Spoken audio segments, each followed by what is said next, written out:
Ensinarás a voar, mas não voarão o teu voo.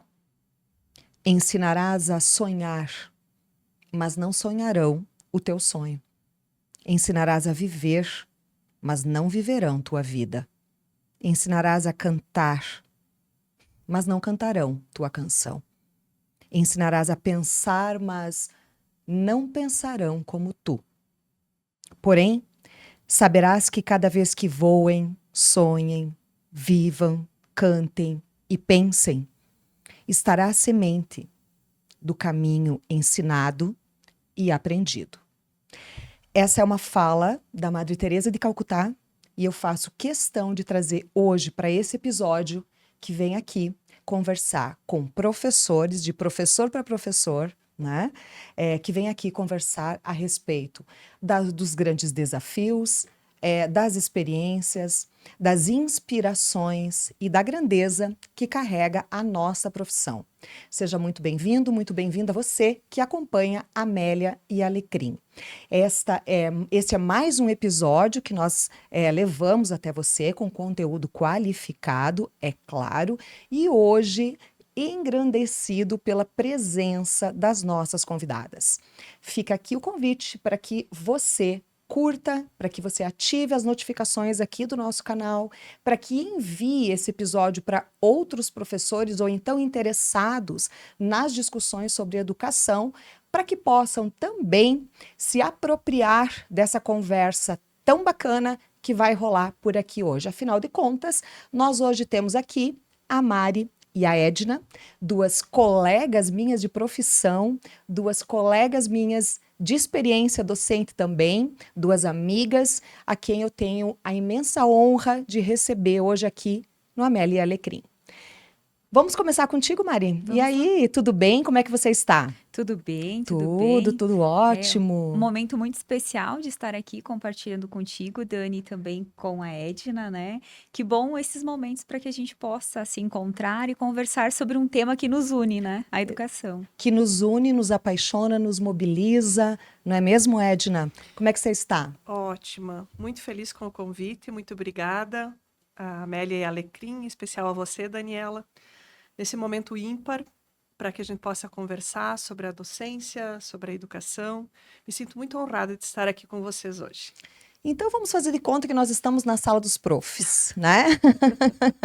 Esse lugar tão místico, né? Tão inacessível do ponto de vista dos alunos, muitas vezes, né? Onde rola toda uma mística em torno dele, uma fantasia em torno da sala dos professores, né? E vamos tratar desse nosso espaço, então, como o espaço, essa hora do bate-papo entre professores. Mari, conta para nós, de onde é que foi que surgiu essa ideia de ser professora? Olha, alguns relatos dos meus pais dizem que a minha principal brincadeira era ensinar, né? Então, o meu primeiro brinquedo que eles recordam foi um quadro negro com giz, né? Porque a gente não tinha ainda toda a tecnologia que se tem hoje. E a partir daquele quadrinho eu ensinava as minhas bonecas, né? E eu sempre senti uma paixão enorme de tentar entender como é que uma criança aprendia a escrever. E eu sempre tive isso comigo, como é que a gente consegue escrever, como que o que a gente fala pode ser desenhado? Então, uma curiosidade que eu tinha. E o tempo foi passando, e os meus pais perceberam que eu tinha esse interesse, né? A minha primeira oportunidade de trabalho foi no ensino médio, como estagiária. E eu estagiei num CI. E foi lá que eu decidi, então, que eu gostaria de ser professora. Que ótimo. E Edna, tua história também passa por experiências semelhantes? Então, me dei conta, e não faz muito tempo, que a minha primeira experiência como professora foi com meu irmão, né? A época que ele ainda não era alfabetizado, e eu não tinha um quadro negro, por mais simples que fosse, era na janela do nosso quarto, onde ele ficava no chão escrevendo, e eu ia repetindo o que eu tinha aprendido durante o dia para ele à noite. Então, essa foi a primeira memória que eu tenho com a docência, né?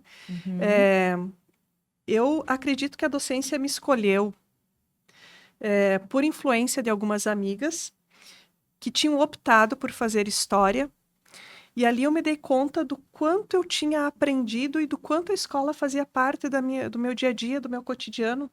Inclusive aos finais de semana, porque a escola à época era aberta, então era durante a semana com aulas e no final de semana para prática esportiva.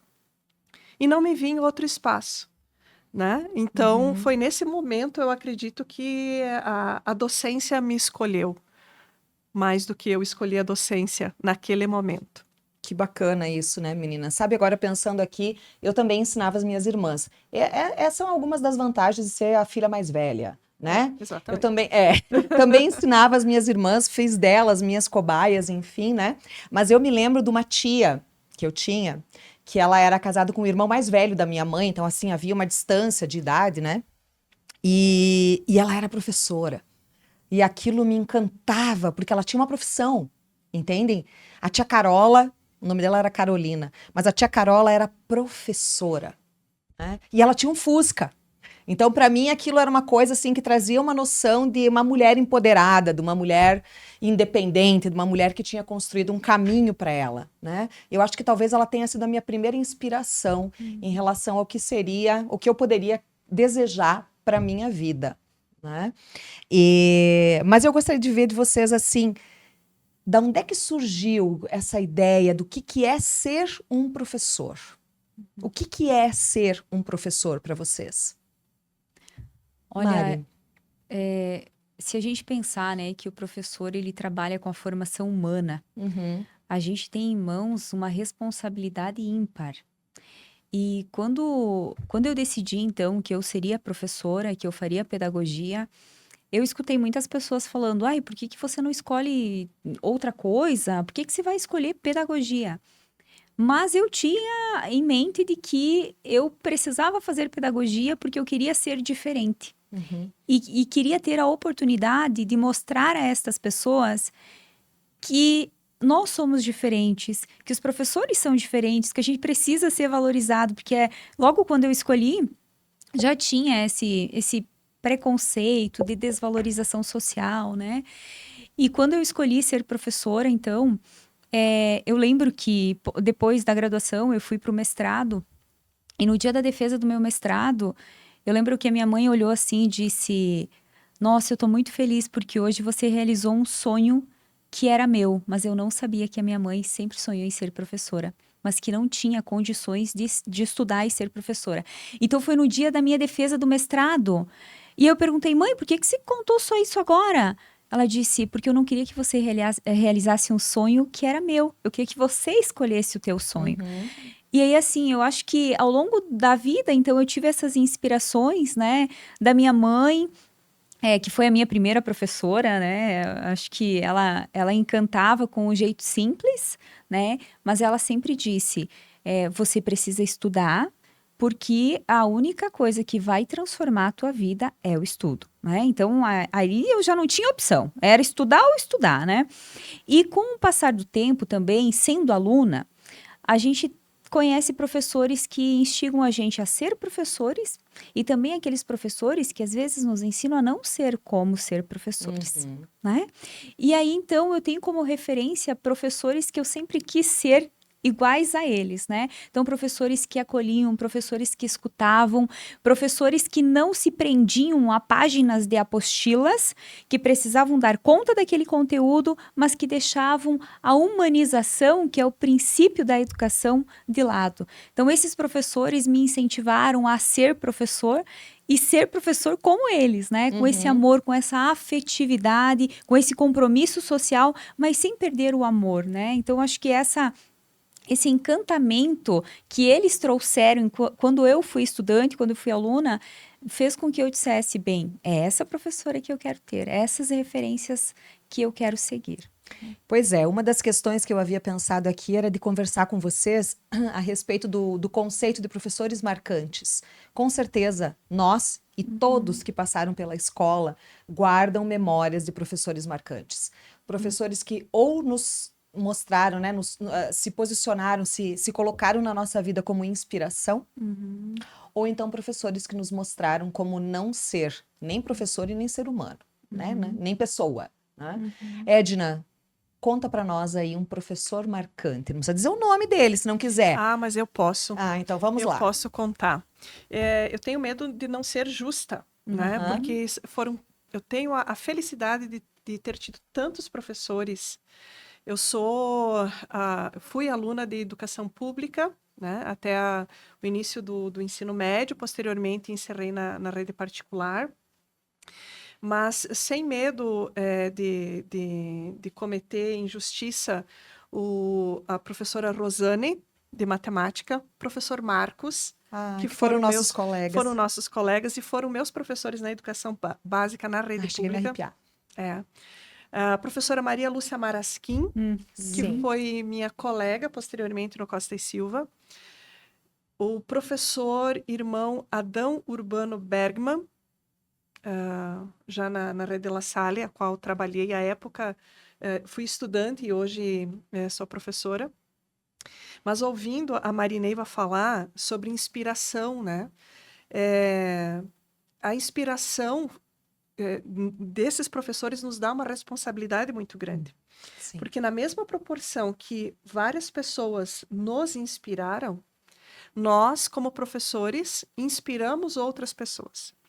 Isso nos dá uma responsabilidade muito, muito grande, né? Especialmente para quem transita pelo ensino superior e que posteriormente encontra os seus alunos como professores. Isso nos dá uma responsabilidade muito significativa. Então, na mesma proporção que eu tive esses professores que foram muito inspiradores, e agora eu tenho medo de parecer arrogante, mas não é essa a ideia, me mostra a responsabilidade que eu tenho como professora, né? De estar inspirando outras pessoas depois de 30 anos de sala de aula. E no Dia dos Professores, né? Receber mensagens agradecendo, falando das experiências que tivemos, muitas vezes pessoas que a gente não imagina, né, o quanto você foi marcante, significativa, o que fez a diferença naquele momento. Não necessariamente, acho que a Mari foi muito feliz nesse sentido, não necessariamente com conteúdo propriamente dito, Sim. mas com uma fala, uma atenção, o olhar diferente, né? Porque a educação é isso, é olhar para o todo. Isso. Eu acho que esses professores inspiradores, né?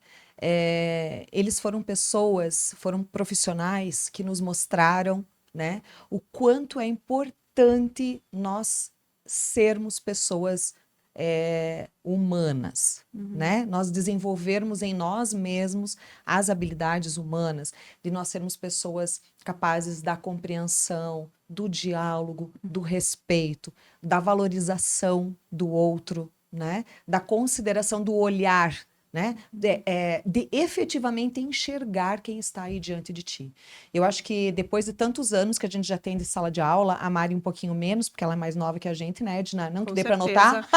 Com certeza. Né? Não que dê para notar, mas depois de tantos anos, passando por tantos alunos, sabe? Mari, depois de, sei lá, 20 anos, 25 anos, 30 anos, você passa e o aluno diz assim: oi, prof. Dani, tudo bem? Cara, eu tenho uma satisfação tão grande quando me dizem isso, sabe? De ser chamada assim, eu me emociono, porque eu acho que isso mostra que, de fato, a presença da pessoa nossa na vida desses sujeitos não foi qualquer coisa. E isso pode sim, Edna, parecer para alguns que é uma certa arrogância ou enfim, né? Não é. Não é. Eu acho que isso vem da nossa entrega e daquilo que a gente tem como crença, como valor, como verdade, que é esse acreditar no ser humano. Né? Se você me permite, Dani, né, compartilhar da tua emoção. Sim. Mas qual é o objetivo? Né? A Mari falava que vem de uma família que valoriza a questão da mãe.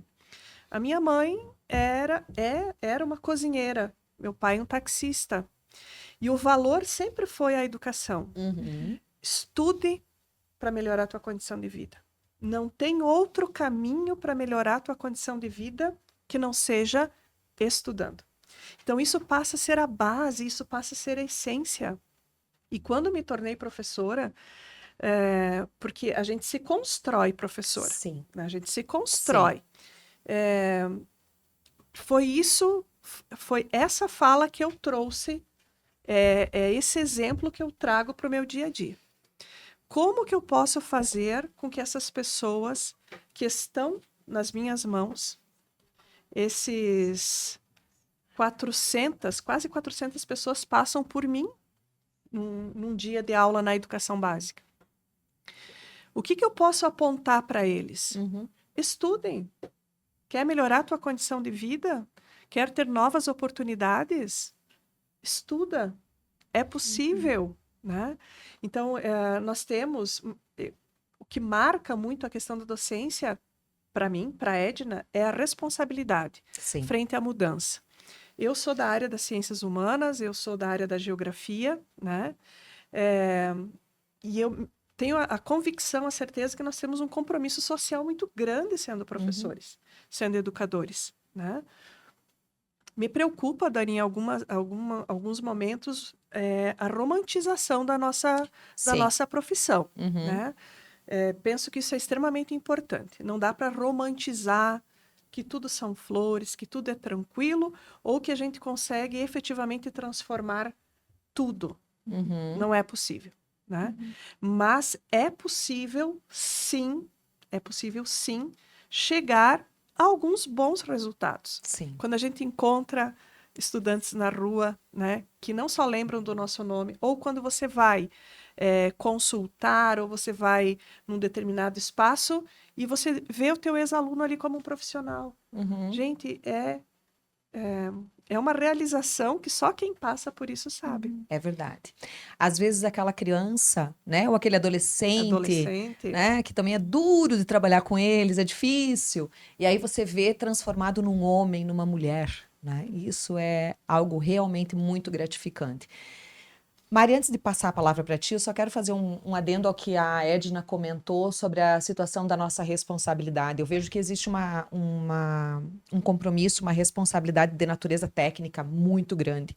Porque nós precisamos, porque professores, nós precisamos de conhecimento.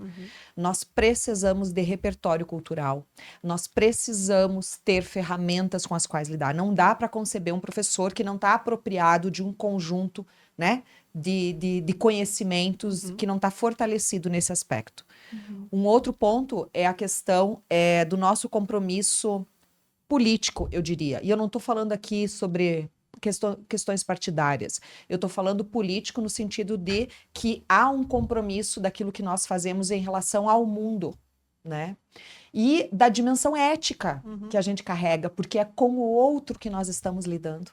Né? Existe um processo de intervenção, de interferência na vida das pessoas por meio da nossa atuação profissional. Então, não dá para lidar com isso de modo romântico, precisa ser de uma forma responsável, Edna. Achei que foi muito apropriada, assim, a tua fala nesse sentido, né? Fala, Mari. Eu fiquei, quando a prof. Edna disse, não dá para romantizar a nossa profissão. No dia do professor, ontem, eu fiquei pensando em algumas frases que a gente via postagem, né? Eu trabalho por amor, né? E eu acho que a gente não trabalha por amor. A gente trabalha com amor, que é diferente. Porque essa ideia, né? E historicamente tem-se a ideia de que trabalhar por amor é aquela entrega, e aí meio que nos coloca no compromisso de resolver todos os problemas sociais. E aí a culpabilização de não dar certo é do professor. E não de todos os elementos que constituem esse espaço escola. E quando a prof. Dani traz a questão do conhecimento técnico que o professor precisa ter, eu me preocupo muito, porque a gente tem um compromisso social, né, de ensinar os conhecimentos historicamente acumulados, né? E se a gente não tem o domínio desse conhecimento, a gente não consegue ensinar. Se a gente não ensina, as crianças e os adolescentes, as pessoas não aprendem, né? E eu vejo que o curso de formação de professores, Claro que agora a gente está vendo que está tendo uma mudança, que o próprio Ministério de Educação se deu conta, né, das barbáries que estava algumas acontecendo, coisas. né? E aí, uma fragilidade enorme na formação de professores.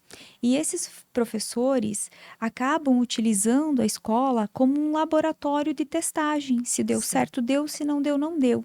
E por que isso acontece, né? Eu sempre digo que o médico, ele é super valorizado. Por quê? Porque ele mata na hora. Agora, o professor, ninguém percebe que o mau professor vai matando aos Aos poucos. pouquinhos. E vai chegar um determinado momento que a gente não consegue mais reverter todo um trabalho que se fez, né? E ao fazer, ao se preocupar com esse cenário também, e quando você se emociona, Dani, e quando a Prof. Edna diz, a gente tem esse encantamento, mas ao passo que a gente tem esse encantamento, a gente carrega a responsabilidade por quem a gente se encantou, né? O Pequeno Príncipe diz isso, né? Você se torna responsável pelo que cativas. Isso. E a gente, e ao assumir ser professor, a gente também assume a responsabilidade dos que nós cativamos, né? Porque muitos deles materializam muito da nossa postura, da nossa forma de falar. E aí eu falo muito por ser pedagoga e trabalhar com os menores, né? A gente teve uma situação que eu disse era primeiro ano, falei, olha só, para não esquecer, pode colar na geladeira, né? E no outro dia a mãe veio e disse, prof, o que você fala é regra. E ele colou na geladeira. Se você puder não pedir mais para ele colar na geladeira, eu te agradeço. Então, assim, eu vejo como que a gente faz esse encantamento. Então, essa é a nossa preocupação. Que tipo de professor eu sou, né? Eu acho que a gente tem que fazer um autoexame também, de certeza. dizer, olha, isso eu domino, ok, vou assumir. Não, eu não domino, eu não vou assumir só porque tem só essa vaga, porque eu quero estar no mercado de trabalho, que eu não estou com outras oportunidades. A profissão professor não é um bico. É uma responsabilidade enorme. E aí você, com o passar do tempo, você percebe que tem professores que formam e tem aqueles que deformam. Sim. E todos os dias a gente tem essa escolha para fazer, né? Então, e assim, quando você diz também de acreditar, eu sempre digo que hoje só é professor aquele que acredita na transformação do humano.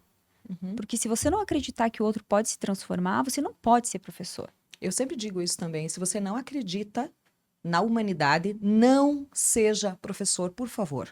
Vá fazer qualquer outra coisa. Essa história de que não há um outro espaço no mercado porque tá difícil, tem sim. Se vira, vai fazer alguma outra coisa. Não vá para a escola para estragar gente. Não vá para a escola para fazer um destrabalho. Não vá para a escola para prejudicar aquilo que é a única possibilidade, talvez, que as pessoas tenham, como disse a Edna, de ter uma melhoria de vida. E quando eu falo de melhoria de vida, né, Edna, a gente não está falando só do aspecto financeiro. Ninguém vive só de um amor e uma cabana, né? Então, claro que o aspecto financeiro na vida de todo mundo é importante. Mas o que eu considero, assim, é de que muitas vezes a melhoria de vida que a pessoa tem a partir da educação, das ferramentas das quais ela se apropria, é uma melhoria do ponto de vista de melhores escolhas para si, né? De melhor compreensão do mundo, de melhor inserção nesse mundo, de estabelecimento de novas redes de contato, né? De ser capaz de estabelecer pequenas mudanças ou pequenas alterações que favoreçam a si e aos seus. Então, isso eu acho que é uma coisa que a gente também precisa considerar como melhoria de vida. Não é só aquela ideia, eu vou lá na escola, eu vou estudar e vou ter uma baita carreira porque eu estudei. Não necessariamente, às vezes a gente vê que não é assim, né? Só que também o mundo não se resume ao aspecto financeiro. Sim. A vida não se resume a isso. Né? O que a gente busca é autonomia intelectual para emancipação social, Isso. né? Para a gente conseguir fazer com que, não só por questões financeiras, mas justamente para se colocar como um sujeito de direito e entender, né, se empoderar desses elementos sociais para dizer, não, eu quero fazer essas escolhas por isso. E aí, o que a gente sempre escuta, né? Qual que é o objetivo? Formar sujeitos, cidadãos críticos. E aí eu sempre pergunto, mas críticos do quê? Com fundamentos no quê? O que é um sujeito crítico para você? Né? E aí, às vezes, a gente fica sem resposta, um esvaziamento, julgamento, né? Só tem a palavra crítico. Sim. E às vezes, de tanto que a gente... E aí eu conheço o perfil da Prof. Dani, o perfil da Prof. Edna, né? De tanto que a gente insiste, porque a gente quer ver transformação, porque a gente acredita nessa mudança, a gente se torna até um pouco chata, né? As pessoas olham e dizem, ai, mas vai cobrar de novo isso. Mas é porque a gente acredita que é só pela educação que a gente transforma vidas. A minha vida só foi transformada porque eu tive a oportunidade de estudar, né? Então, eu lembro que meu pai, eu não tive escolha de não estudar. E ele disse, olha, eu não tenho como te dar condições de estudar. Então, eu sempre estudei em escola pública, universidade pública, fiz o mestrado, doutorado público. E ele foi em todas as minhas aulas do doutorado. Em todas as minhas aulas. E aí, um dia ele me disse, olha, eu não tenho condições financeiramente de te ajudar, mas eu tô aqui te apoiando. Então, assim, eu acho que é por isso que eu tenho Sim. um compromisso social tão grande de ser professor, porque eu entendo como que a educação me transformou e é isso que eu quero para as crianças que eu trabalho, para as pessoas que eu olho e digo, olha, você é capaz, é esperançar, né? É isso aí. Esperançar. Esperançar. Acho que esse verbo é um verbo que constitui boa parte daquilo que a gente poderia caracterizar como ser docente, né? E não é um esperançar no nível romântico, né, Edna? É um esperançar com os pés no chão, é um esperançar munido das ferramentas que a gente precisa para poder fazer o bom exercício da nossa profissão, né? Mas principalmente vendo ali a potência, a possibilidade, sabe? Eu acho que isso é uma coisa que é importante. Acreditar na potência que existe do ato educativo e da pessoa, né? Tanto do professor quanto dos alunos, sabe? Mas, enfim, já que a gente está falando de papo de sala de professores, vamos contar coisas que nos aconteceram. Vamos lá, tem alguma coisa, Edna, da tua carreira, esses poucos anos que tu tá na escola, Poucos anos. né? Poucos anos que tu anda pela escola, algumas coisas assim que você vê que mudaram muito, algumas situações que te remetem assim a lembrar do aspecto. Eu, por exemplo, me lembro muito das primeiras vezes que eu dava aula numa escola bem próxima, daqui a 2 quadras daqui onde nós estamos, no Gomes Carneiro, que foi onde eu comecei, fui aluna lá e depois comecei a minha carreira, né, como professora. De fazer as matrizes para passar no mimeógrafo, Nossa, muito. né? Os alunos adoravam o mimeógrafo, que tinha aquele cheirinho O de cheiro álcool. de álcool, com Isso. certeza. E quando eu estava terminando, eu errava. A última palavra errava, daí ficava Só começar de novo. tudo de novo, tinha que pegar a matriz de novo e fazer tudo de novo. Então, essa é uma memória que eu guardo, assim, do início, sabe? Da carreira. E você, Edna, o que te lembra, assim, de quando tu começou? Então, a minha alegria ao começar na docência foi poder voltar no colégio que eu estudei. Que é o Isso é lindo, né? Isso É muito maravilhoso. bom. É maravilhoso. No Costa e Silva, Uhum. em Xanxerê, que é o maior educandário que nós temos. E agora você falando, me vem à memória encontrar professores, colegas que foram meus professores. Ah, sim. Foi sensacional. Aham. Primeiro, a vergonha em entrar na sala dos professores. Porque até então aquele espaço era um espaço proibido para, né, na minha Tu era condição aluna, de é? aluna, né? Uhum. Então eu volto numa condição de professor. Então a emoção de encontrar os meus mestres e muitos que me inspiraram. O segundo momento a gente sempre brinca que quando você encontra professor, tu tem conselho de classe. Aham. Quando eu voltei como professora, o que eles fizeram sobre mim? Um conselho de classe. Então, você voltou. Eu lembro que você fez isso, lembro que você fez aquilo. Eu lembro que você era uma leitora, assim, eu adorava ler, até hoje eu gosto muito. Então, na sala dos professores, houve um conselho de classe sobre a minha trajetória dentro do Costa e Silva. Isso, para mim, assim, me marcou profundamente, né? A sala dos professores, o que remete? Ao cheiro de café, Aham. ao encontro, né? E quando estava vindo para cá, eu estava pensando, né, sobre o tema, a sala dos professores. Um pouco da transformação também, Marineiva, não sei se você percebe isso, mas nós temos também um perfil profissional, a Prof. Edna na sala de aula e a Prof. Edna na sala dos professores. que é Uhum. outra pessoa, que É. com certeza não é a mesma da sala de aula. Eu não sei se me faço entender, Sim, mas aham. sou a mais solta, que conta mais história, né? E nessa mesma proporção vai ter momentos que a gente entra para relatar, Uhum. para sofrer, para Sim. partilhar algum problema e entra com a alegria de partilhar alguma coisa que foi legal, que foi bacana, o progresso de um aluno. Então, quando você lançou a ideia da sala de aula, e como é legal isso, tu lançar algumas ideias, porque eu nunca tinha parado para pensar sobre sala de aula, sobre a Sala sala de dos professores. professores. E é muito isso, né? Uhum. Do lugar do encontro, do cheiro do café, do local onde você vai partilhar, onde você divide com o teu colega, tanto o momento difícil que você teve, quanto o momento bacana que você teve, né? E se aprender muito na sala dos professores. Se Né? aprende Se muito. aprende muito. É o que a gente chama de chão de sala de aula, mas necessariamente podemos adaptar para o chão da sala dos professores, porque ali a gente aprende muito também. Se eu pudesse representar hoje, pensando aqui na nossa fala, a sala dos professores, seria os desenhos das emoções. Ah, Porque ali a gente troca todas as emoções sim. possíveis, Uhum. né? E aí, eu acho que ali a gente consegue encontrar espaço de fala e uma fala verdadeira e profunda, porque a Uhum. gente se sente no nosso lugar, no Sim. nosso lugar de fala. A gente é escutada, mas também é criticada. Mas essas críticas fazem com que. E essas críticas acontecem, elas são tão boas porque elas saem na espontaneidade. E aí a gente se dá conta de dizer, realmente era isso. Né? Uhum. Então, assim, é um espaço de confronto, é um espaço de acolhimento, é um espaço que a gente é o momento do desabafo, é o momento também das revistinhas. Sim, por que É. não? Das revistinhas. Sim, por que não? É o momento de que a gente compartilha, e às vezes a mística que os alunos têm, né? Ah, o prof vai falar de quem, né? Estão falando de qual aluno? Sim, realmente, muitas vezes a gente entra numa sala de aula e a gente escuta um professor falando: ai, mas eu entrei na 61, eu entrei na 81, eu entrei naquela turma. Gente, aqueles alunos não param, aquele em específico, né? E vai fazendo esses relatos. E aí muitas pessoas entendem: nossa, mas só ficam falando mal de aluno. Não é Não. isso. A ideia é tentar desabafar, e talvez a forma com que a gente encontra, porque cada um tem um jeito de se desabafar e de falar, né? De se expor.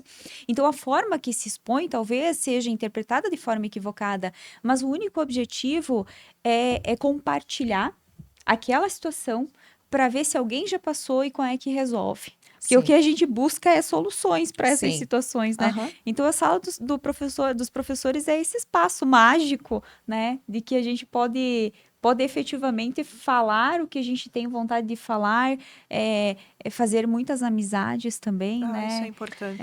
Isso é uma coisa Isso é maravilhosa. Eu sensacional. preciso dizer.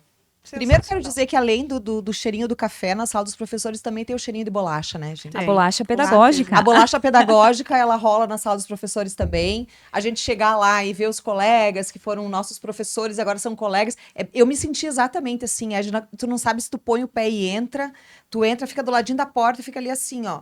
Primeira vez que tu entra na sala. É ou não é? Exatamente. Tu te encosta na parede e fica assim, se tu foi aluno da escola. Entendeu? Sim. Porque ali estão aquelas pessoas que Em eram, condições de te julgar. sabe? Então, até que tu vai se ambientando, enfim, né? Mas esse espaço da escola, e seja a escola de educação básica, seja a escola de educação superior, né? Ser esse espaço do encontro, da escuta, do acolhimento e da construção de amizades, de vínculos profundos. Porque eu acho que é importante a gente dizer, né? Eu e a Ed, nós somos um exemplo disso, que nós Grandes nos encontramos amigas. na universidade. Nós já não trabalhamos juntas há pelo menos uns 6 anos, eu acredito, e nós somos amigas de conversar toda semana. Então, e não só nós temos um grupo que era o grupo da instituição X, né? Uhum. Que era, então, o grupo constituído por professoras e por funcionárias, e inclusive alunas nossas, que depois foram funcionárias. Então, essa vinculação, esse espaço, que é a da sala dos professores, e que no nosso caso lá era da salinha da coordenação, né, no espaçozinho onde a gente ia tomar o café, é o espaço da construção desses vínculos. E Mari, sabe o que eu penso sobre isso? Que isso fortalece a gente na atuação profissional. Isso alimenta a nossa alma de professor, porque tu não tá sozinho. Tu tem a tua amiga, tu tem a pessoa que vai te dar a mão, que o dia que tu tá cansado, ela vai dizer, vamos lá, tu consegue, né? Vamos pensar juntas numa solução para isso, sabe? E eu acho extremamente importante isso que você está falando, em 2 aspectos. Primeiro é o aspecto de que você sim consegue construir amizades, e não só coleguismo, Sim. né? Eu acho isso extremamente pertinente, que a gente registre que sim, é possível. Nós somos um exemplo e eu tenho inúmeras pessoas nas instituições que trabalho atualmente que são minhas amigas, né? Pessoas que eu posso contar. Para o profissional, me parece importante registrar que a gente aprende. Que muitas vezes, ou algumas vezes, você participa de alguns cursos que não te agregam algumas coisas. Sim. Mas que na sala dos professores, você partilha experiências e é com os teus pares que você vai efetivamente aprender. E há uma explicação muito singela, muito simples para isso. Eles conhecem a tua realidade. Isso aí. Eles sabem exatamente onde você está, que condição você está, quem são os teus alunos, diferente de uma pessoa que venha externa para falar sobre o teu trabalho. Não é o lugar de fala dessa pessoa. Exato. E a sala dos professores, no meu ponto de vista, para além dessa questão da amizade, é a questão do compartilhamento do conhecimento. Acho isso extremamente importante na nossa Porque profissão. existe, Edna, um conhecimento potente ali, importante, que é o conhecimento da experiência, né? Que é o conhecimento da vivência, que é o conhecimento que o professor produz no ato pedagógico. Pela docência, ele produz esse conhecimento. Então, nós aqui todas fazemos formação de professores e a gente sabe, né, da importância dessa formação endógena, que é os professores da própria escola, da própria rede, fazendo a sua autoformação. Que não é um sujeito que vem de fora, que nunca botou os pés, às vezes, numa sala de aula, que está numa outra realidade, que trabalha com outras condições, com outros alunos, e que vem tentar trazer algumas questões que não condizem com aquilo que é a nossa realidade. Exato. Não quer dizer que seja sempre assim. Exato. Né? Não quer dizer que seja sempre assim.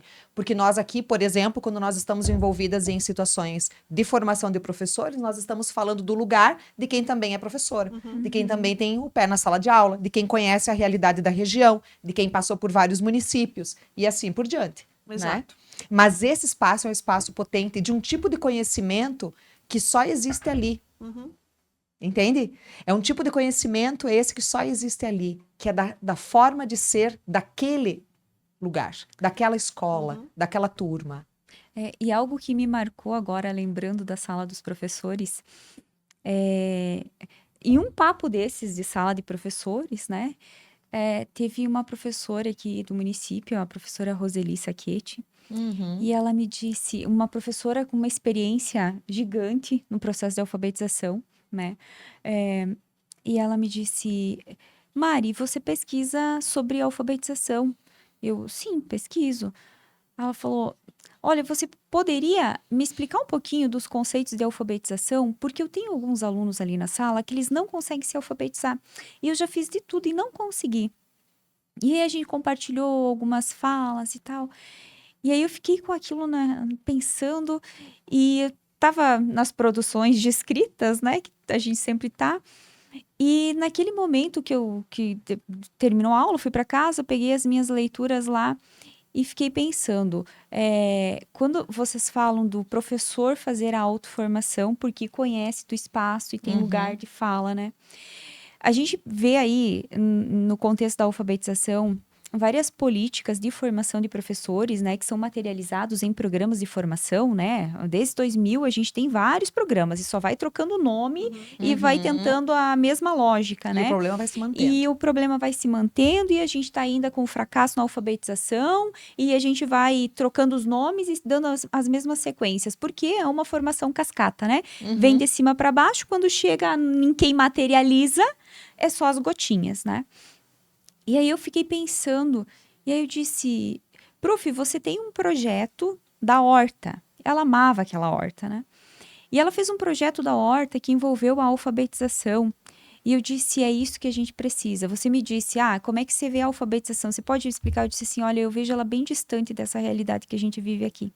E se você conseguir fazer com que esse projeto da horta se torne interdisciplinar e que você possa materializar ele no processo de ensino da leitura e da escrita, eu acho que você vai ter sucesso. E ao final do ano os alunos estavam lendo. Ai, que Então, assim, isso maravilhoso, me né? marcou muito, sabe? Sim. E aí, claro, eu me encantei por esse processo de alfabetização, vendo a professora Janete Pasquale, a melhor alfabetizadora, assim, sem medo de dizer, né? É um encanto. Já aposentada, a educação perdeu muito com a saída dela, né? Mas eu fiz estágio na sala dela. E quando eu fiz estágio no magistério, eu sequer sabia o que era um mestrado, doutorado, que eu ia pesquisar a alfabetização. E eu me encantei e eu disse, gente, eu quero ser igual essa professora, mas longe disso, porque ela é um encanto, né? E aí, quando eu trago essas partilhas com a Prof. Roseli, ela consegue materializar ali na escola, a partir da realidade que ela tinha, e ela consegue alfabetizar, a gente vê o quanto esses papos de sala de professores, muitas vezes, são mais potentes do que, talvez, a contratação de um profissional de uma formação externa, longe, né? Mas que não tem essa relação ali. Não que a gente não precise pensar em formações continuadas, né? Mas, assim, a formação continuada com alguém que é externo é importante, porque vai mostrar um cenário macro. Mas depois é necessário que a gente veja no nosso local como é que a gente materializa aquele processo formativo. Senão não faz sentido, Não né? faz. Só tem significado, mas não tem sentido. Porque é o mesmo princípio da aprendizagem do estudante. Se você não está conectado à tua realidade, se aquilo que você está aprendendo, você não tem condições de linkar, de estabelecer correlação com o que tu já tem, com o teu conhecimento, seja ele teórico ou da tua prática, não tem significação, Não tem né? sentido. Então é uma aprendizagem que não tem significação, não ocorre, sabe? Então é a mesma situação. E é por isso que muitas vezes a gente vê, e é uma coisa que eu vejo assim que tenho que cuidar agora o que eu vou dizer, né? Porque sabe, né, que o peixe morre pela boca, que nem diz a minha mãe. Certeza. E eu sou muito bocuda. Mas, enfim, o que eu ia dizer é que a gente, às vezes, precisa também lembrar que nos processos de formação que tem, né, nós temos lá grupos grandes, às vezes, de professores recebendo formação, e eles estão lá de corpo presente. O nível de ruído, de conversa, de desatenção, enfim, chega assim, do meu ponto de vista, chega a ser agressivo para a profissão. Sim. A conduta dos professores. Por outro lado, também tem essa situação de que talvez aquilo que está sendo dito ali não reverbera de modo algum com a realidade da escola, sabe? Então, às vezes a gente vê assim algumas condutas de uma parcela, e eu vou dizer que é uma parcela que não é tão pequena quanto deveria ser, né? De professores que estão nessas formações e que talvez não deveriam estar ali. Eu penso que nós temos dois pontos de vista, ou duas coisas para serem discutidas nesse sentido. O primeiro, que me parece extremamente importante, é o compromisso do professor em manter-se atualizado. É inerente à nossa profissão manter-se atualizado. Como ele vai fazer isso? Bom, isso é uma escolha dele, mas ele precisa. Né? Não, outras profissões também precisam, todas, mas o professor é o sujeito cujo conhecimento é a matéria-prima dele. Sim. Ele precisa estudar. Né? Então, nós temos esse primeiro ponto de vista. O segundo, Dani, que me preocupa, para quem trabalha ainda trabalha com a formação de professores, ou com a formação continuada, é o professor não ser ouvido no que ele precisa. Uhum. Então, em algumas situações, a gente assiste algumas formações onde o que está sendo trabalhado não é o que o professor de fato precisa, Sim, né? sim. Então, isso é muito preocupante, né? Então, são duas situações. O compromisso que de fato o professor precisa ter com a sua formação, com a sua autoformação, com a formação continuada, enfim, e o quanto está fragilizada essa questão do ouvir o que o professor de fato precisa. E quando você falava, né, do que vem no efeito cascata, o que a gente tem assistido são programas de governo e não um programa de Estado na questão da educação, né? Tu não tem continuidade nos programas. Sim. Está sendo tudo muito fragilizado, muito quebrado, não sei se essa é a palavra, enfim, mas não há uma efetiva continuidade, né? E aí o problema estoura lá na ponta. Uhum. Onde é que é a ponta? É a sala de escola, é a aula. sala de É aula. a sala de aula. E a repercussão disso dá sobre a formação do estudante, Exato. da pessoa que está ali, sabe? Então, eu concordo, Edna, contigo, assim, porque o que acontece é que o professor, não há espaço de escuta para o professor. Uhum. Entende? O professor não tem um espaço para ele se expressar onde ele possa ser ouvido, a não ser talvez a sala dos A sala dos professores, professores. Exatamente. né? E é por isso que a gente fala também, e eu acho que é um tema que está bem em voga hoje, é a saúde mental do professor. Ah, sim, isso tem sido um problema. E talvez isso se materialize ou seja construído a partir do não espaço de fala. Uhum, uhum, Que às vezes você busca, mas eu quero buscar a atualização. Quem é professor vai ser estudante a vida toda, né? isso.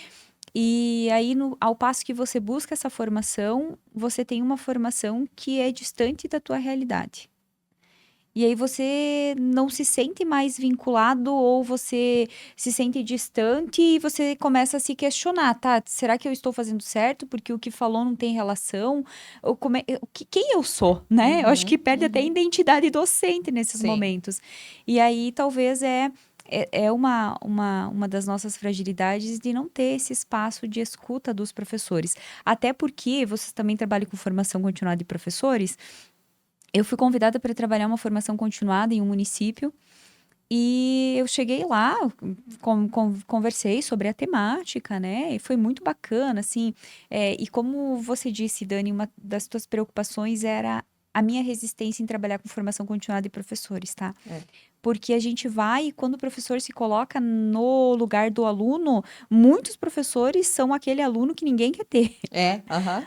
E aí, assim, então a gente tem que trabalhar muito com esse encantamento de dizer, ó, vai dar certo agora, porque eu acho que eles também disseram, mais uma que só vem pra falar o que a gente já sabe Mais ou do que mesmo. o que O não que faz não sentido pra reverbera, não faz nós. sentido nenhum aqui. E aí a gente tem que fazer um esforço, né, pra mostrar que talvez vai ser algo diferente. Bem, enfim, eu fiquei muito feliz, foi assim, super acolhedores, né? E ao final, eu fiquei conversando com duas professoras. E aí eu percebi que aquelas duas professoras dominavam a temática muito mais que eu. E elas poderiam ter tido esse espaço de formação. Então é isso, né? A gente pensar num movimento de escuta dos professores, né? Nas decisões de temáticas de formação. A gente não fala em trabalho colaborativo, uma formação coletiva, né? Uhum. Mas então que a escolha das temáticas sejam coletivas também, né?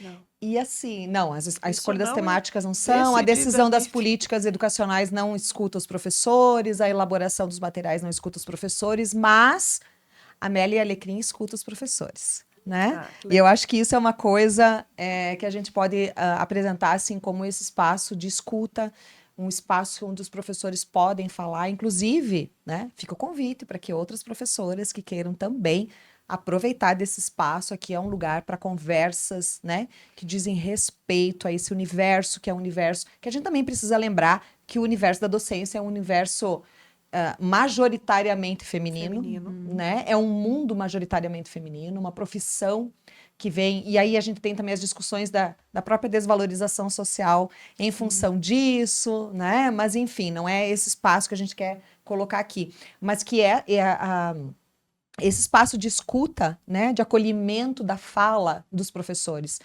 Porque tem uma coisa que a Mari falou antes da questão da saúde mental dos professores, isso tem se tornado uma preocupação cada vez maior, né? E nós precisamos lembrar, né, meninas, que não tá fácil ser professor. É o que a Edna falou antes, nós aqui somos pessoas que escolhemos, decidimos, estamos há anos trabalhando como professoras, né? Fizemos todo um investimento dentro disso, mas tem muito professor e muito espaço escolar que está adoecido. A escola, enquanto instituição, ela está bastante adoecida, vamos pensar assim, né? Então, essa situação de poder ter esse lugar onde eu sou ouvida, né? Onde eu posso contar com meu colega, onde eu posso conversar, onde eu sei que eu sou acolhida, eu não sou julgada, né? Porque a sociedade tem julgado muitos professores. E os desafios que se colocam para nós são inúmeros. Gente, hoje tem um movimento tão grande de terceirização da criação dos filhos, né? Ou da educação dos filhos, não da criação. Da educação dos filhos, que é a escola quem está assumindo isso, né? E ao passo, Dani, que a escola, assim, a gente precisa lembrar, né, que a maioria dos professores são bons professores. Exato, E isso ótima nos lembrança. tranquiliza, né? A gente tem muitas fragilidades, mas a gente pode dizer que a maioria são bons professores e isso vai se fortalecendo, né? Mas também que a instituição escola, ela acabou assumindo responsabilidades que não eram suas. Responsabilidade do serviço social, ela assume responsabilidade da saúde, ela assume várias responsabilidades, né? E aí, a escola, ela só não consegue assumir a sua única responsabilidade, que seria a de ensinar. Porque não dá tempo. É projeto da saúde, não que esses projetos não contribuam, mas a gente precisa pensar qual é a essência da escola. E aí os professores não dão conta disso. Não há professor que dê conta. Não. E aí o adoecimento é iminente. Sim. Porque a gente não dá conta. E aí a sociedade julga a escola, mas não lembra que a escola está abraçando responsabilidades que não eram dela. Mas como as outras entidades não dão conta, a escola quer ajudar. E aí abraça.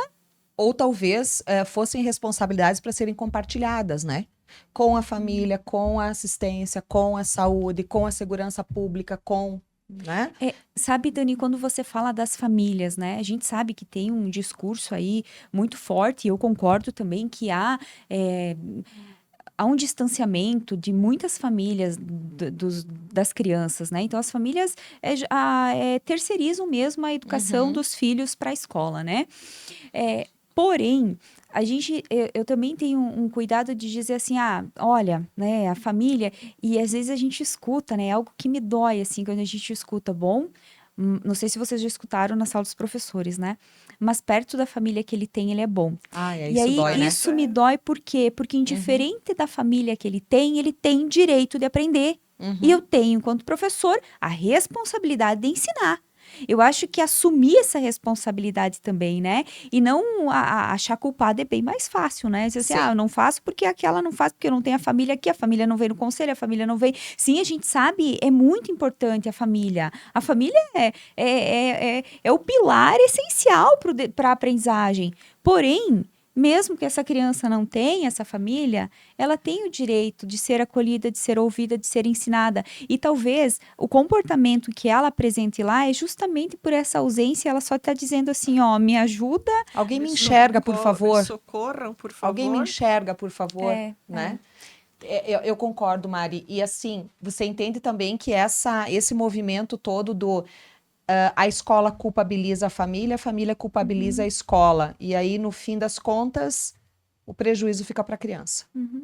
Eu gostaria de voltar um pouco, Dani, se você me permite, nessa Sim. questão do adoecimento do professor. Sim. Acho isso extremamente pertinente. Que fatores... E aí, a minha fala vem ao encontro do que vocês estão falando, né? O que provoca o adoecimento do professor? Né? O que provoca o adoecimento? Sim, as condições sociais do aluno, né? A falta de assistência que ele tem em casa, mas as condições de trabalho do professor precisam ser, no mínimo, satisfatórias. E aí nós temos muitos problemas. Nós precisamos de amparo pedagógico. O professor não pode estar sozinho. E os professores estão sozinhos, né, na sala de aula. Né? Esse professor, hoje em dia, ele não tem o direito de um atestado de adoecer. É o que nós estamos assistindo no estado de Santa Catarina. O professor não tem o direito de adoecer. Né? Se ele quiser uma valorização financeira, ele não pode adoecer. Então, soma-se a isso, a gente percebe uma desvalorização da sociedade com o professor. O professor, que até 30, 40 anos atrás era a autoridade na comunidade, hoje em dia a gente não percebe de forma geral. Talvez, assim, algumas famílias, mas de forma geral a gente não percebe, eu não sinto mais os professores sendo socialmente valorizados. Não consigo perceber isso. E isso está refletindo na condição, essa falta de respaldo, do reconhecimento, da valorização financeira. Por que não? Claro. Eu acho extremamente complicado, e agora também corro o risco de morrer pela boca, né? Mas eu acho a palavra vocação muito... Sabe? Eu tenho vocação para ser professora. Não. Eu sou uma pessoa que me considero comunicativa, eu sou uma pessoa que gosta de estudar, eu sou uma pessoa que me dedico, então eu construo a minha profissionalização docente. Eu não tenho uma vocação, eu não nasci pronta, olha, ela vai ser professora, né? Então, me parece que falta o olhar dessa sociedade na valorização financeira, sim, do professor. Né? E nós estamos numa condição de desvalorização num todo. Sim. E isso está nos adoecendo. Porque é uma falta de um olhar profissional sobre a situação. Gente, nós não temos sequer um conselho profissional. Entende? Nós somos uma profissão que não tem um conselho, né? Que não tem isso regulamentado enquanto profissão. Uma profissão antiguíssima, sabe? Todas as crianças frequentam a escola obrigatoriamente dos 4 aos 17 anos e os profissionais que estão ali não têm uma regulamentação da profissão. Então, essas coisas, assim, há uma falta de um olhar com profissionalismo para isso. Até de uma política pública. De uma política pública, com certeza. Com certeza, né? Mas, enfim, eu acho que a gente poderia, talvez, aqui dar continuidade para muitas coisas ainda nesse papo. Vocês não vão acreditar que já é quase 1 hora que nós estamos conversando, tá? Mas eu quero dizer para vocês, assim, levar agora já meio que para a gente ir levando isso para os finalmentes, né? Conduzindo isso para os finalmentes. Eu gostaria de ouvir de vocês, assim, o que é que vocês consideram que hoje é o desafio? O desafio da docência. Aquele que é o desafio. É possível apontá-lo? Nossa. Pegou pesado, mas nossa amiga Daniela. Bom, a minha fama, né, era de fazer perguntas difíceis, é ou não é? A Prof. Dani é aquela que faz as perguntas difíceis, então tá aí. Eu perguntei porque eu não tenho a resposta. Eu vou arriscar uma resposta. Tá. Eu vou arriscar. Depois de tudo que já falei, que são uma série de desafios, mas um desafio que tem se apresentado para a Prof. Edna é convencer os estudantes a estudar. Percebam, eu estou falando do nível de ensino que trabalho. A educação básica. Né? Especialmente o ensino médio. Então, eu tenho uma série de fatores. Eu concorro com o celular, por mais que exista uma lei que proíba. Mas nesse momento, o maior desafio que tem se apresentado para mim é convencê-los a estudar. Né? Isso está... não sei se agora eu tenho maior consciência sobre isso, depois de 31 anos de sala de aula, um pouquinho, né, de sala de aula, mas hoje eu percebo, assim, que convencê-los a estudar não está fácil. Olha, são vários, né? E eu concordo contigo também, Prof. Edna. Mas talvez vou elencar mais um aqui, né? Um dentre muitos. A disparidade no nível de aprendizagem na mesma sala de aula. Uhum. Vamos lá, a gente sabe que as aprendizagens são singulares, cada um aprende de uma forma, né? E o professor, ele é único e ele não consegue ensinar de diferentes formas. Uhum.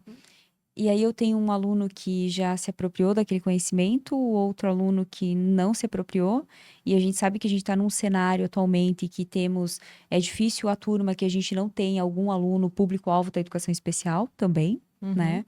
É, é algo que eu, Marineiva, penso, né? E que muitas pessoas não concordam, mas veja só, a gente tem aí um processo tecnológico, celular, né? Várias inovações. Eu acho que a pandemia, assim, fez com que tivéssemos um boom, né? Antecedemos aí uns 20 anos de tecnologia, né? E talvez a minha preocupação é o aluno teria que mexer a mão direita naquele momento, mexer a mão esquerda laudo, porque ele tem alguma coisa. Sabe, essa é a minha angústia, assim.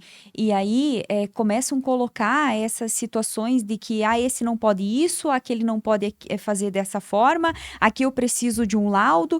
E eu acho que é um desafio que talvez os professores, não sabendo lidar com essa disparidade, que eu também não sei, né, porque a gente não tem resposta, mas acabam se prendendo, né, a essas situações e aí eu me preocupo também, que é um outro desafio, talvez, é que tem professores que dizem, eu tenho um aluno com deficiência na minha sala e eu preciso do laudo, mas o laudo não vai descrever pedagogicamente como você deve ensinar. Não vai Quem resolver entende o de problema. educação é professor.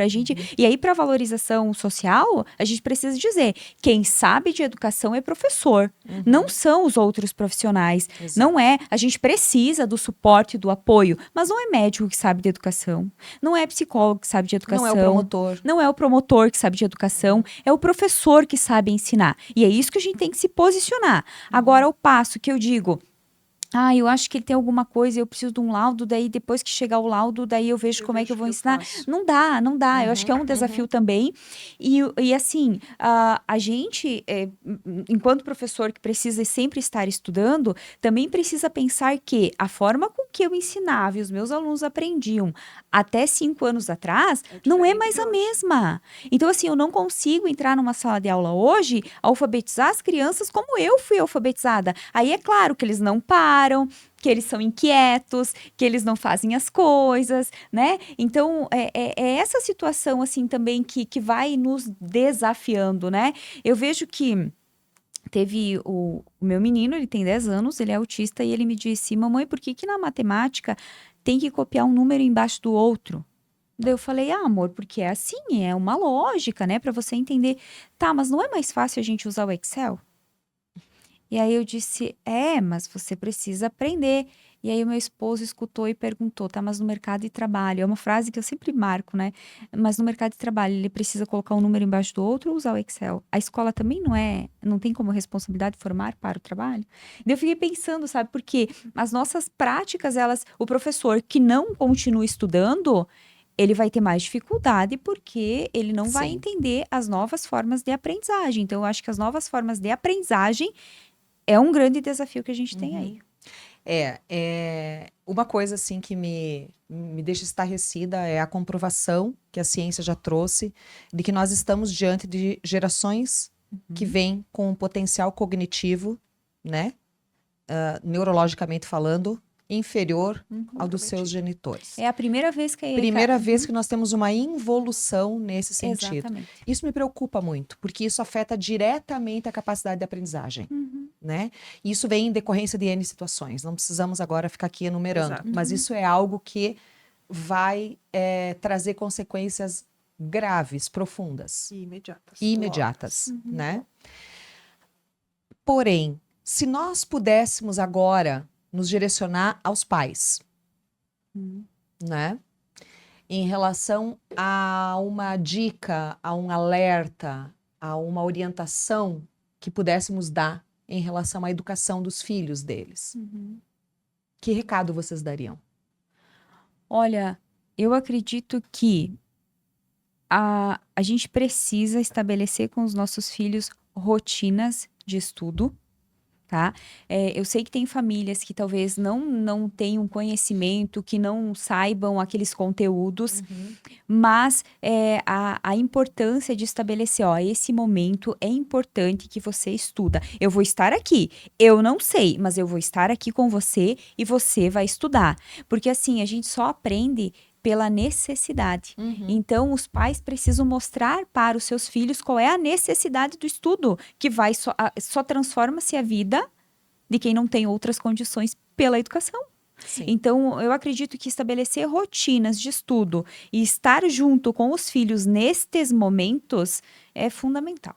Eu deixaria esse recado, assim, organizar a rotina e desprender do tempo para que o filho veja como o pai acha que a educação é importante também. Porque se o filho percebe que o pai acha que a educação não é importante, por que eu tenho que valorizar? Então, quando os pais valorizam, a criança é o reflexo da família. Então, quando valoriza, a criança valoriza também. É a tal da história de por que as crianças querem tanto um celular. Não é porque elas são inteligentes, tá, pai e mãe? O seu filho está preso ao seu celular e ele passa o dedo, não é porque ele tem uma inteligência superior, é porque ele está te imitando. Então, na medida em que você valoriza mais este objeto do que o contato olho a olho, o sentar e brincar, montar alguma coisa com o seu filho, ele aprende que isso tem valor e, portanto, ele também quer, né? Então, é o mesmo princípio, né, Mari? Sim. O mesmo princípio. Edna. Então, Dani, quando você concluiu a pergunta, me ocorreu a seguinte resposta. Seja pai e mãe. Só isso, simples Só. assim. Foi a primeira coisa que me veio à mente. Seja pai e mãe. E o que é ser pai e mãe? Né? É estar presente, é acompanhar o filho, saber como ele está na escola, valorizar o professor que acompanha o seu filho, dar respaldo ao trabalho do professor. Isso é extremamente importante. O professor não é alguém que está lá para brigar. Se o professor chamou a atenção, escreveu algo, é porque o professor está preocupado. Se o professor não estivesse preocupado, não faria nada. Então, se há alguma coisa, olhe, fique atento. Valorize, né, a escola que o seu filho está. E na sociedade que a gente vive, nós trabalhamos muito, e eu estou falando de todos nós. Se temos um pouco de tempo, vamos valorizar esse tempo, vamos dar qualidade ao tempo que temos com os nossos filhos. Né? Todas nós temos filhos. Sim. E todas nós trabalhamos 40, 50 horas semanais. Mas a minha aposta sempre foi na qualidade do tempo que eu tinha com os meus filhos. Né? E procurava acompanhar. Existem várias formas de acompanhar. E não necessariamente, acho super importante estar ao lado, mas nós temos inúmeras formas de estar acompanhando esse filho. As tecnologias estão aí, as escolas estão disponibilizando diariamente, né? Algumas escolas, enfim, a evolução do seu filho. Não terceirize para a escola. Seja pai, seja mãe, né? Acho que seria isso. Ok. E para quem está começando, meninas? Para aqueles professores que estão iniciando a carreira, né? Que não tem todo esse jogo de cintura, toda essa experiência, né? Todas essas referências que nós já construímos ao longo desses nossos anos de docência. O que dizer para este colega, para esse professor? Eu falei que eu faço perguntas difíceis, viu? Adoro! Eu diria que ser professor não é fácil, né? A gente tem desafios que a gente não tem respostas, e são muitos desafios, mas entender que ser professor é assumir um compromisso de formação humana e que só permaneça na profissão se acredita no humano, que se está disposto a ser um eterno estudante e que não perca jamais a afetividade. Porque quando você perde a afetividade, você perde a humanização, você se distancia. E não é romantizar e dizer, vem cá, acolher. Não, não é isso. Mas é aquele olhar para aquele sujeito que está em formação e dizer, a formação dele está em minhas mãos. E aí eu posso estar, né? ou eu formo ou eu deformo. E às vezes, por eu não seguir estudando, por eu perder a afetividade, eu vou deformando e nem percebo, né? Então, acho que é um compromisso gigante ser professor. E que os que estão vindo aí, né? Sim, a gente tem muitas fragilidades no campo educacional, nas escolas, né? Principalmente na educação pública. A gente tem muitas fragilidades, mas a gente tem muitas potencialidades, né? E dizer que acreditar que o outro é capaz de aprender é o que nos mantém como professor, né? É ser e estar professor mesmo, né? Uhum. Obrigada, Mari. Edna. Então, eu sou suspeita para falar porque eu sou uma entusiasta da profissão. Uhum. Falei ontem em sala de aula que se fosse possível voltar no tempo, e se eu soubesse de todos os desafios que eu iria enfrentar, eu mesmo assim seria professora. Eu me considero assim uma professora muito realizada, feliz nas escolhas que fiz profissionalmente, né? O que eu diria para quem está começando? Eu não só reforçaria o que a professora Mari falou, mas dizer o seguinte: decidindo ser professor, assuma a tua responsabilidade social de educar, né? Se comprometa fielmente com o que você está fazendo. Construa a tua carreira acadêmica, né, ancorado na ética, ancorada no conhecimento, ancorado no compromisso de fazer com que nós tenhamos uma sociedade melhor, mais justa, mais democrática, que acredite que a educação é sim a força de transformação, que toda transformação passa pela educação e que você, como professor, está assumindo uma responsabilidade muito grande. Mas que especialmente que ele não esqueça que ele é um sujeito, que ele é um profissional, que ele é um ser humano e que por tudo isso ele precisa ser valorizado por tudo, financeiramente e socialmente. Uau, né? Bom, eu acho que se as pessoas tinham dúvidas ou tinham curiosidades para saber o que é que rola na sala dos professores, hoje elas tiveram uma boa pista de tudo isso, né? De uma sala de professores, onde a conversa rolou aberta, franca, amparada, apoiada, né? E principalmente muito inspiradora, meninas. Eu quero agradecer de todo o coração a presença de vocês aqui hoje. Eu tenho certeza que o que foi dito aqui serve muito para estabelecer reflexões, referências de atuação, né? Pontos de partida, estímulos para vários professores e não só para os professores. Eu acredito que também para várias famílias que depois vão acompanhar, né, esse episódio e vão poder ver que olhar tem o professor a partir da escola. Porque tanta gente fala da escola, tanta gente fala da educação. Como é que nós, professores, percebemos isso? Tá? Vou deixar a palavra para vocês, para que vocês possam, se vocês tiverem uma palavra final, uma dica, um alecrim, né, para deixar para o pessoal que nos acompanha, tá? A palavra está à disposição de vocês. Então, uma vez eu escutei uma palestra da professora Emília Cipriano. Ela disse que ela foi convidada para um momento como esse, para falar sobre educação. Só que aí tinha um médico falando de educação, tinham outros profissionais que não eram da área da educação falando sobre educação, que é o que eu disse, a gente precisa dessa rede também que dialogue sobre educação, né? Só que aí a apresentadora, quando chegou, ela passou a palavra para todo mundo e deixou a professora por último. E quando chegou a vez da professora Emília, ela disse: prof, como o nosso tempo está curto, você quer fazer alguns acréscimos? E aí ela disse: acréscimos não, eu quero fazer uma denúncia. Todo mundo se acha no direito de falar de educação, mas só sabe de educação quem é educador. Né? Então, acho que esse espaço aqui, né, valorizou também, é um momento tão pequeno, mas tão significativo que valoriza o professor, né? Que valoriza o nosso espaço de fala, né? Essas partilhas dessas angústias, né? Dessas apreensões, mas também dessas esperanças que temos, né?